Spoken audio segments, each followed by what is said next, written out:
I'm going to share a very powerful story from Neville Goddard, How to Use Your Imagination. It's about the story of a grandmother who rekindled her relationship with her grandson.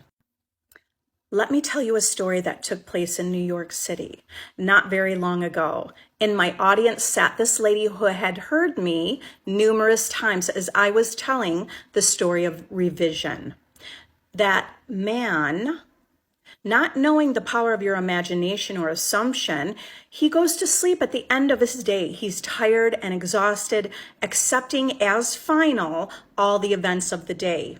And I was trying to show that man should, at that moment, before he falls asleep, he should rewrite the entire day and assume it conformed to the day he wished he had experienced. Here is the way a lady wisely used this law of revision. It appears that 2 years ago, she was ordered out of her daughter-in-law's home. For 2 years, there was no correspondence.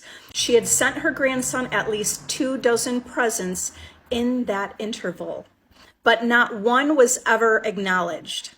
Having heard the story of revision, this is what she did. As she retired at night, she mentally assumed 2 letters. One she imagined coming from her grandson, and the other letter from her granddaughter-in-law.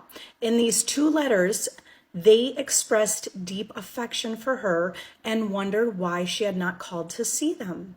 She did this for 7 consecutive nights, assuming to be holding in her imaginary hand the letter that she imagined she received, and she was reading these letters over and over until it aroused within her the feeling of satisfaction of having heard. Then she slept. On the 8th day, she received 2 letters from her daughter-in-law. On the inside, there were 2 letters. One from her grandson and one from her daughter-in-law. They practically duplicated the imaginary letters that this grandmother had written to herself in her assumption 8 days before. So what the story is saying is go to bed every night imagining you already have your desire.